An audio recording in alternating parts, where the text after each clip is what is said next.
Hello everyone, Tucker here, and I'm happy to present you with the first video from Mass Effect Follower.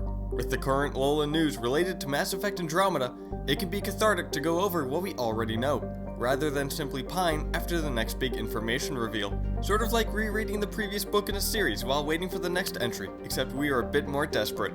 So here we go. In no particular order, these are the top 10 things we already know about Mass Effect Andromeda.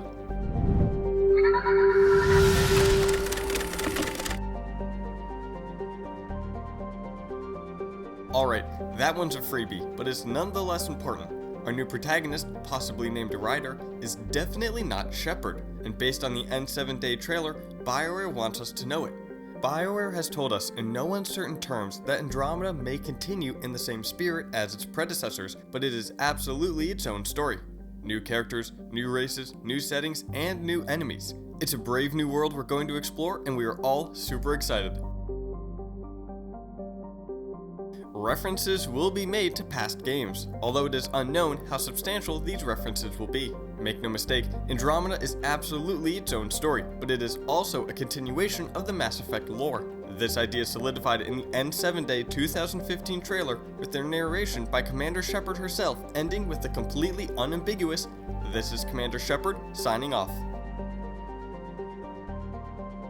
Love it or hate it, this tough little tank known as the Mako was a staple of the first Mass Effect.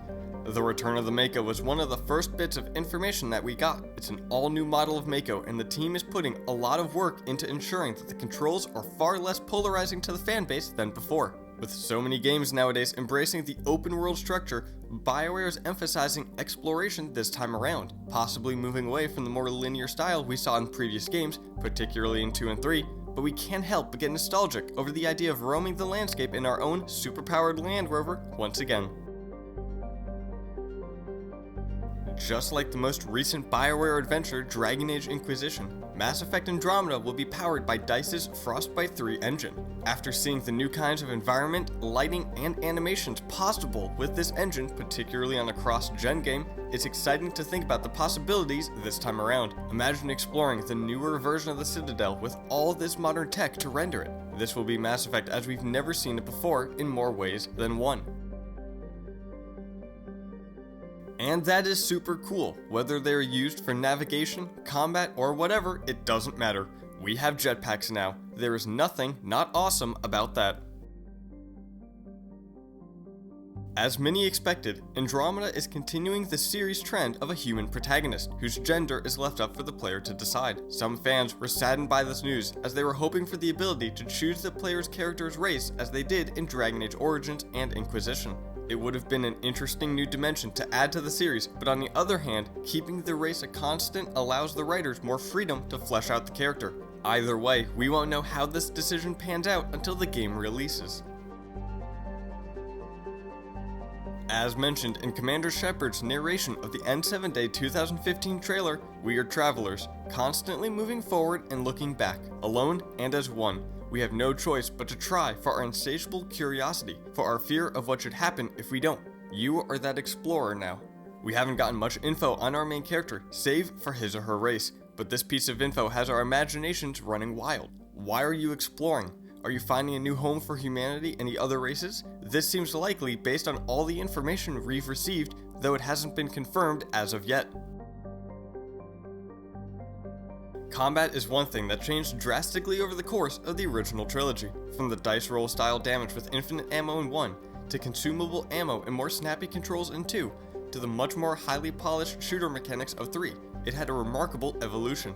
According to studio head Aaron Flynn, Mass Effect 3 represents a starting point from where BioWare wants to go with the combat experience. After several other cryptic teases from developers, it's a safe bet that Andromeda's combat will be more than just same old, and some new ideas will be implemented.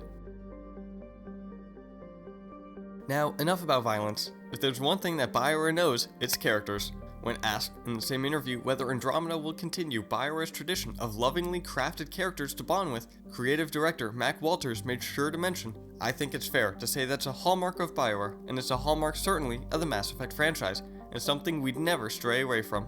So don't worry, you'll definitely have some new space pals to buddy around with. No official word yet on love interests, but come on, it's BioWare." It's definitely too soon to start talking about who specifically, according to Mac Walters when asked about the game's soundtrack and potential composer, but I think that sonic identity that we've had is something we want to maintain. Each Mass Effect game has had some standout tracks, and it looks as though BioWare wants to keep some consistency in that regard. Definitely good to know for fans of the series soundtracks. As for BioWare's choice of songs for Andromeda's debut trailer, they've assured fans that they've had good reasons for picking Johnny Cash's Ghost Riders in the Sky. So stop arguing. They know the game better than you do. And there you have it. I hope you enjoyed this video and it helped tide you over, or at least a little bit during this information drought, or at least gave you something pretty to look at. Are you excited about Mass Effect Andromeda? Let us know in the comments below. And while you are there, give this video a like and hit that subscribe button, and I will see you in the next video. This is Tucker, signing off.